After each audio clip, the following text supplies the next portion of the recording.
আপনি কি জানেন পৃথিবীতে সর্বপ্রথম কোন পাপিষ্ঠ ব্যক্তি জেনার অপরাধ করেছিল এবং ওই একই ব্যক্তি আবার হত্যাকাণ্ড ঘটিয়েছিল? পৃথিবীর সর্বপ্রথম হত্যা সেই একই ব্যক্তি করেছিল।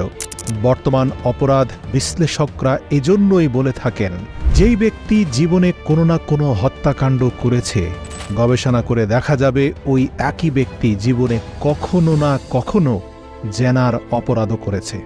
কেননা হত্যাকাণ্ড এবং জেনা একই সুতোয় গাঁথা। হযরত আদম আলাইহিসসালাম জান্নাত থেকে পৃথিবীতে আসার পর সর্বপ্রথম আদম এবং মা হাওয়ার ঘরে দুইটি সন্তান জন্ম নেয়। পুত্র সন্তানটির নাম ছিল কাবিল এবং তার আপন বোনের নাম ছিল আকলিমা। আকলিমা ছিল পৃথিবীতে আল্লাহ পাকের সৃষ্টি অনিন্দ সুন্দরী এক নারী।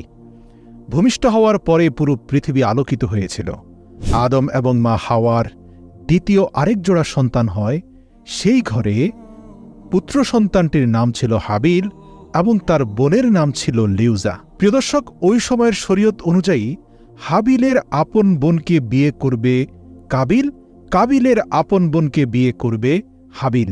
তখন যেহেতু পৃথিবীতে আদম এবং মা হাওয়া ছাড়া অন্য কোনো পরিবার অবশিষ্ট ছিল না, তাই বিবাহ শাদীটা জায়েজ ছিল একই মায়ের পেটের ভিন্ন গর্ভের ভাই বা বোনের সাথে। মানে শরীয়ত অনুযায়ী প্রথম দফার হাবিলের সাথে দ্বিতীয় ফর্মের আকলিমার বিয়ে এবং দ্বিতীয় দফার ছেলে কাবিলের সাথে প্রথম দফার মেয়ে লিউজার বিয়ে। প্রিয় দর্শক, হাবিলের যমজ বোন লিউজা খুব একটা আকর্ষণীয় নারী ছিল না, অথচ কাবিলের আপন বোন আকলিমা ছিল অসম্ভব সুন্দরী এক নারী। তাই কাবিল কোনোভাবেই হাবিলের আপন বোন লিউজাকে বিয়ে করতে আগ্রহী ছিল না, বরং সে তার আপন বোন আকলিমাকে বিয়ে করতে চাইছিল, যেটা তৎকালীন আদম আলাইহিসসালামের উপর আরোপিত আল্লাহ পাকের শরীয়তের সুস্পষ্ট লঙ্ঘন এবং কবিরা গুনার সমতুল্য। হযরত আদম আলাইহিসসালাম কাবিলকে খুব ভালোভাবে বোঝানোর চেষ্টা করলেন, কিন্তু কাবিল কোনোভাবে হযরত আদম আলাইহিসসালামের কথা মেনে নিতে রাজি ছিল না, বরং সে তার সিদ্ধান্তে অনড় ছিল। অতঃপর আল্লাহর তরফ থেকে তাদের উভয়ের জন্য এক অগ্নি পরীক্ষা আসে। তাদের দুজনকে হযরত জিবরাইল আলাইহিসসালামের তরফ থেকে আদেশ দেওয়া হয়, তোমরা দুজনে তোমাদের উপার্জিত সম্পদের কিছু অংশ আল্লাহর রাস্তায় কোরবানি করো। যার কোরবানি কবুল হবে সেই আকলিমাকে বিবাহ করবে। অতঃপর আল্লাহর কাছে কাবিল তার সবচেয়ে প্রিয় জন্তু তথা প্রিয় মেষটাকে কোরবানি করে পাহাড়ের উপর রেখে আসলো। সে সময় কোরবানির নিয়ম ছিল কোরবানি দেওয়া বস্তু পাহাড়ের চূড়ায় রেখে আসতে হতো। একইভাবে কাবিল যেহেতু কোনো পশুপালন করত না, বরং ফল ফলাদি ও বিভিন্ন শস্য জমিতে ফলাত, তাই তার কৃষি জমির সবচেয়ে উৎকৃষ্ট কিছু ফল ফলাদি আল্লাহর কাছে সে কোরবানির উদ্দেশ্যে পাহাড়ের চূড়ায় রেখে আসলো। অতঃপর আল্লাহর তরফ থেকে হাবিলের কোরবানি কবুল হলেও কাবিলের কোরবানি আল্লাহ কবুল করলেন না। কিভাবে কবুল করলেন? ওই সময়ের নিয়ম ছিল, যার কোরবানি কবুল হবে আসমান থেকে এক খণ্ড আগুন এসে তার কোরবানিকে জ্বালিয়ে দিয়ে উড়ে চলে যাবে, তখনই বুঝতে হবে যে আল্লাহ তার কোরবানি কবুল করেছেন। সুবহানাল্লাহ।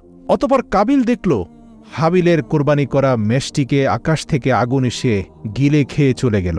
এ দৃশ্য দেখে হাবিল খুশিতে আনন্দে আত্মহারা হয়ে গেল, কিন্তু কাবিল ক্রোধ আর হিংসায় জ্বলে পুড়ে ছাই হয়ে গেল। অতঃপর সে মনে মনে তার আপন ভাইকে হত্যা করে আকলিমাকে বিবাহ করার এক ভয়ঙ্কর দুর্ভিসন্ধি আটল।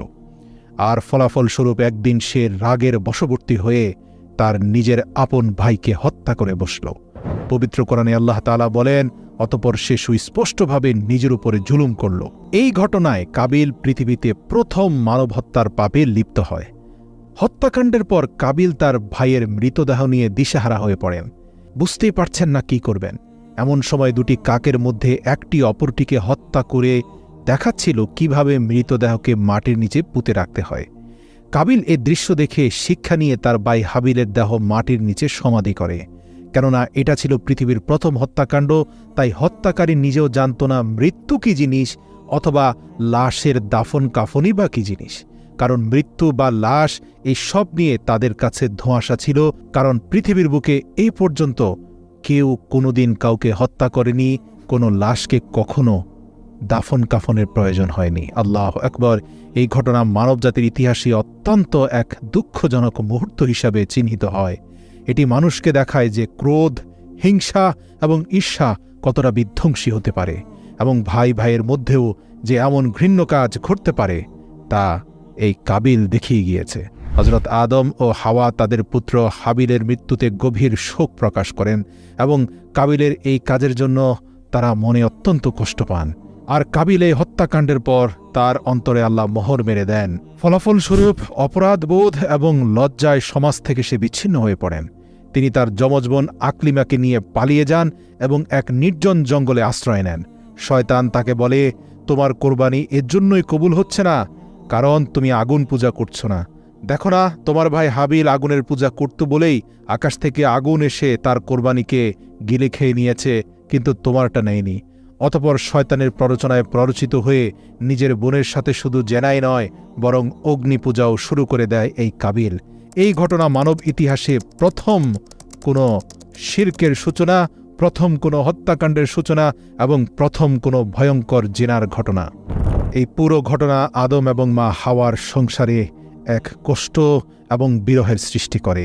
দীর্ঘ কয়েকশো বছর কষ্ট যন্ত্রণায় কাটানোর পর আল্লাহ রাব্বুল আলামিন আদম এবং হাওয়ার উপর রহমত করেন এবং এমন একটি পুত্র সন্তান দান করেন যার নাম হয় শীষ, যেটাকে ইংরেজিতে সেথ বলা হয়।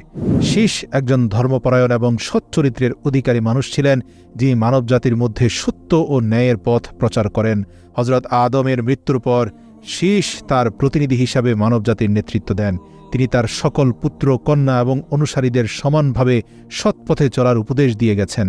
হযরত আদমের এই দুই পুত্রের কাহিনী আমাদের জীবনের বহু মৌলিক শিক্ষা প্রদান করে।